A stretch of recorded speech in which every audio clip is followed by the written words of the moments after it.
Welcome to another South Dakota Varsity update. I am Jason Andera, and it's time to talk about wrestling. The end of the regular season, we are at the state tournament, which starts on Friday in Rapid City, and we're going to give you a preview of everything going on there in my blog later, but I'm going to give you a couple of highlights right now.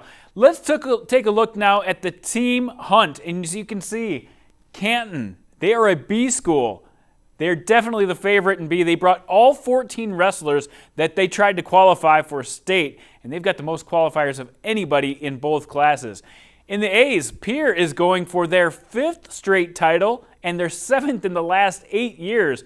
Their head coach, Sean Lewis, told me it's going to take a total team effort for us to be able to push for a title, but they are definitely in the mix. And as you can see, Rapid City Stevens, another one of those teams that should make a push to take it all. You've also got Rapid City Central, Brandon Valley, Aberdeen Central, who all feel like they're in the mix as well. The Aberdeen coach, Donnie Bowden, he's pumped up for what could be an extremely heated team race. Stevens is probably kind of out in the front right now, and then we're kind of right behind them with what we have. But Pierre had a really good region tournament. They usually have a really good state tournament, you know, in Rapid City Central. Then Brandon Valley, they also have a good young squad. So it's going to come down to, you know, who just wrestles the best, I guess. So each team just keeping pace, you know, wrestling up to their seeds, and then having a couple of those kids that aren't seeded come through in place. You know, I mean, everyone's got to wrestle a pretty good tournament to win it. But any kind of upsets that go in your favor are going to be good. But, I mean, this is the most level the playing field has been in a while, anyway, since I've been around. So the team race should be awesome, but there's one individual, one athlete that all eyes will be on, and that's Nash Hutmaker. He's now a junior. He hasn't lost at a state tourney since he was an 8th grader. The unbeaten heavyweight wrestler is one of the best in the nation, and one of the best we've ever seen in South Dakota, and he hasn't been tested yet this year. He's only had one match all season long that has even gone into the second period. His head coach, John Donovan, says Nash is still motivated despite being so dominant. You know, he wants to be the first 4-time state champion in South Dakota history at heavyweight. You know, that's never been done. Talked about a lot of different goals for him, you know, as far as takedowns, as far as you know, progressing his wrestling style, and that's a huge thing. So just little goals within it. You know, how many guys can be pinned, and you know, he trains just as hard as anybody else. It isn't as if we're taking time off. You know, somebody said, "Oh, he's going to be out of shape." Well, we wrestle still 6-minute matches in our wrestling room. We still have a good enough wrestling room with wrestling partners that, you know, he can go a 6-minute match, and people will be amazed at his gas tank. So you know, just little intangible, you know, takedowns, you know, improving his takedowns, improving his pinning combinations, you know, kind of eyeing a pinning record. Randy Lewis owns 48 straight pins as a record in South Dakota, and right now I believe Nash has 27 straight pins on the season, so hoping to maybe push that record for next year. We're looking to get a trophy at state this year as a team. That's one been a goal of mine since I was a 7th or 8th grader, and so we're looking to get that done this year. I would love that, you know, not only for myself but for all the guys. We good in practice and we go hard together. You know, we want it. We all want it. So it'd be great to get that team trophy this year. I will have much more on my blog that comes out, including a state wrestling preview and the top 5 storylines of things to watch over the weekend for state wrestling. All right, let's move on to basketball. We have a few different highlights to show you this week, but we're going to get it started with a 1 versus 2 battle. We had one of those Tuesday night at the O'Gorman gym. Big late season matchup, and the crowd was electric at the O'Gorman gym. And it was all O'Gorman right at the start of the game as Luke Ronsick lights up the scoreboard for O'Gorman. They got out to a quick 11-2 lead. They were just leading that hustle game. Another big story in the game, Canyon Bauer dinging up on Jared Jarrow, Sioux Falls Lincoln's leading scorer. He did not have a field goal in the entire first half of the game. They went into halftime up 35-17 on number 1 Lincoln. In the second half, Lincoln started to shoot the ball a little bit better. He thought they had a chance to get back into this game, and they trimmed the lead inside 10 points. But as the third quarter progressed, O'Gorman kept putting the foot on the gas. More Luke Gronsick, more O'Gorman Knights, and they pull away to get the complete game, both offensively and defensively, and got the win 62-44. Yes, an 18-point win over #1 Lincoln. Defensively, I just thought our guys really came out energized, enthused, you know, senior night, last regular season game at home. Just really proud of the effort. Oh, it's huge. Not so much because we beat a team like that, but they're loaded. They're very, very talented, well coached, and it just helps our seed points. We don't care so much that, hey, we beat an undefeated team, anything like that. We're just trying to build momentum for postseason, so really proud of our guys. Another big battle going on Tuesday night. We had #1 West Central on the road against their region foes, Sioux Falls Christian, who came in at #4 in the latest poll.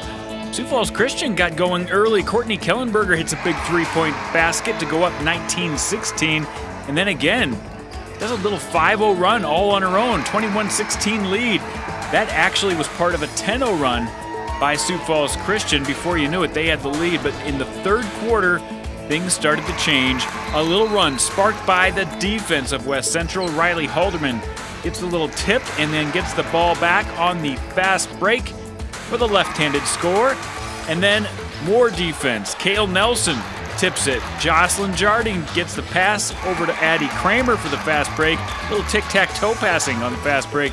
And they got up by double digits in the third quarter and wouldn't look back. They end up winning 42-33, and West Central 19-0 on the season. And as the game went on, nerves kind of disappeared and relax a little bit, and it's good to get those wins when we kind of play ugly. It's pretty good. Our team does a great job of passing and stuff, and I think we work hard at practice and we deserve this, and yeah.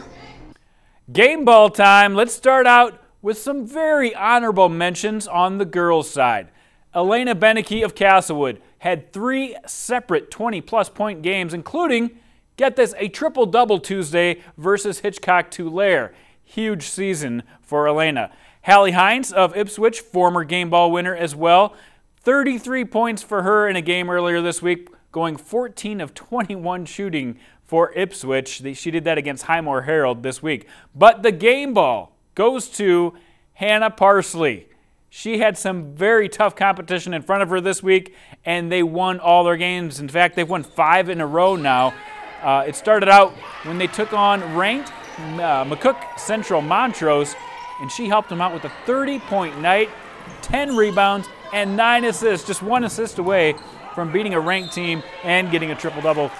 Congratulations to you, Hannah. All right, time to talk about boys hoops. Paul Bruns, just a sophomore out of Dakota Valley, a 40-point game as he went overtime earlier this week against Madison, had 5 threes in that game. Then the senior, Sawyer Schultz of Bridgewater Emory, he is always lighting up the stat lines, and he did it again with a 28-point, 17-rebound game in a win over #1 Viborg Hurley. How about Darren Tronvold of AC/DC, a 30-point game and a 25-point game to go with it.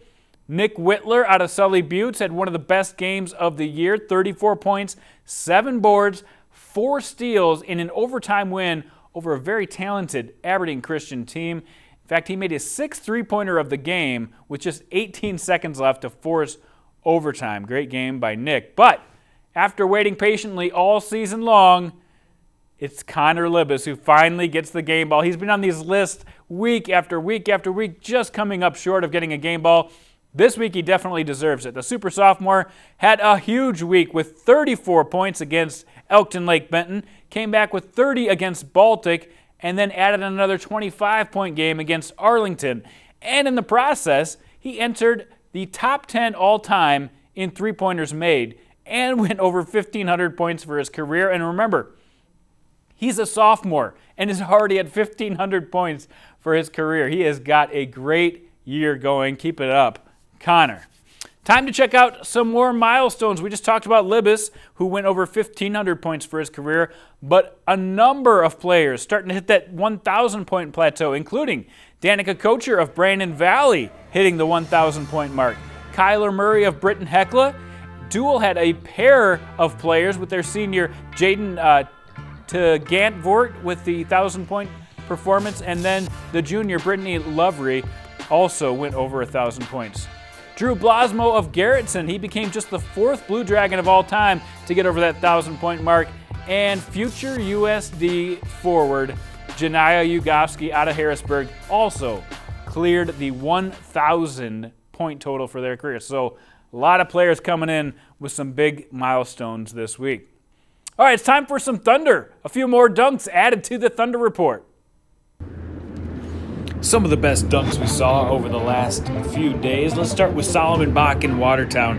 Actually, it was in Huron. Look at the baseline and the arm. It almost looks like a dunk contest. He could have gotten his elbow over the rim. Solomon Bach gets some serious air. How about Joey Slama? Great name for a dunker. Joey Slama gets the steal, and I love this. Hang on the rim a little bit, folks. You deserve it. Good job, Joey. Joey of Bonhomme.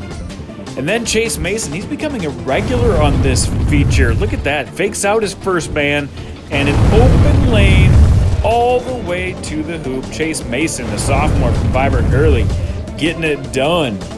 And then Blair Slaughter of Harrisburg, if he gets open on the fast break, watch out, Blair Slaughter putting it down for the Thunder.